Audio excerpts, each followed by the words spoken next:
তোমাদের সাথে এই দাগ রিলেটেড আমি কিছু কথা নিজের মধ্যে যেগুলো চেপে রেখেছিলাম সেগুলো শেয়ার করছি।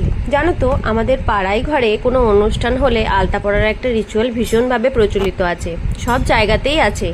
তোমরা জানো কি না জানি না, কিন্তু আমি আজকে তোমাদের সাথে শেয়ার করছি। কোনো বিয়ে, পৈতে বা ঘাট কামান হলে সেই জিনিসগুলো হয়ে থাকে। কিন্তু জানো তো, এই দাগটার জন্য আমার যে সাদা দাগটা রয়েছে, এই দাগটার জন্য কোথাও যখন সবাই মিলে আলতা পরা, নক্ষটা, এই জিনিসগুলো হয়, আমি সেখানে যাই না। কারণ আমি জানি আমি আলতা পরার পরে কেউ আর আলতাটা পরবে না।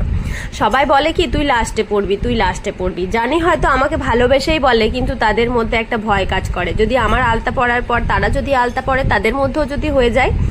এই জিনিসগুলো আমার মাথার মধ্যে ঘোরে। সেই জন্য কোথাও বিয়ে, পৈতে, অনুষ্ঠানে যখন আলতা পরার রিচুয়ালসটা থাকে, তখন না আমি যাই না।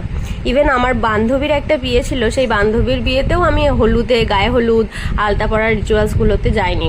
আমার মন থেকে সায় দেয় না, মনে হয় নিজেকে যতটা দূরে সরিয়ে রাখবো ততই ভালো।